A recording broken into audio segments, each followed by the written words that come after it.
नमस्कार,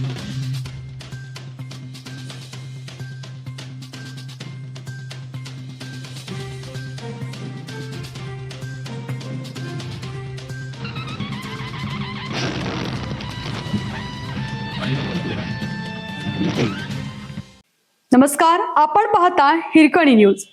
हिरकणी न्यूज प्रत्येक क्षण ताज्या घडामोडी आणि महत्त्वाच्या प्रत्येक बातमीसाठी नेहमी तत्पर. घरपट्टीबाबत 54 प्रश्न, प्रशासनाला मागितली उत्तरे. घरपट्टी वाढ विरोधी कृती समितीने महापालिका प्रशासनाकडून 54 प्रस्तावांची उत्तरे मागितली आहेत. कृती समितीतर्फे बुधवारी दिनांक 10 रोजी दुपारी 4 वाजता रोटरी हॉल, गणेशनगर, सांगली येथे जनसुनावणी आयोजित केली आहे. जनसुनावणीला उपस्थित राहण्याचं निमंत्रण खासदार, 2 आमदार तसेच महापालिकेचे अधिकारी यांना देण्यात आलं आहे. घरपट्टी वाढल्याने अनेक मालमत्ता धारकांमध्ये असंतोष निर्माण झाला आहे. या संदर्भात नागरिकांच्या तक्रारी, सूचना व हरकती जाणून घेण्यासाठी बुधवारी जनसुनावणीचे आयोजन केलं आहे.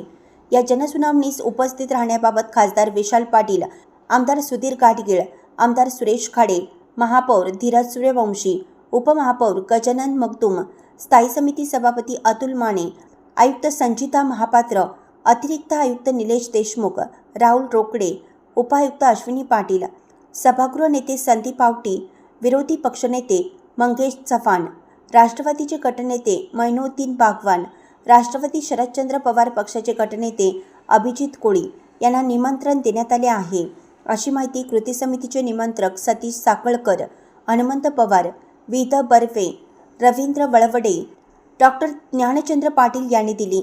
सध्या भांडवली मूल्यावर घरपट्टी आकारणी कामकाज सुरू आहे. त्यास कायदेशीर आधार आहे का? भाडे मूल्यावर घरपट्टी आकारणीचा कायदा नियम रद्द झाला आहे का? घरपट्टीसाठी महापालिकेने उपविधी करणं बंधनकारक आहे अथवा नाही?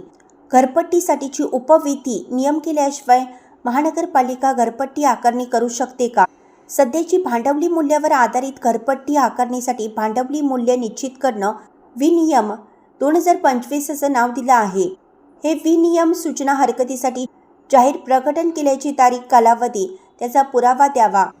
उपयोगकर्ता शुल्क, साफसफाई कर, पाणीपुरवठा लाभ कर, अग्निशमन कर, वृक्ष कर घेण्यासाठीचा महापालिकेने कायदा उपविधी केली आहे का? आदी प्रश्न उपस्थित केले आहेत.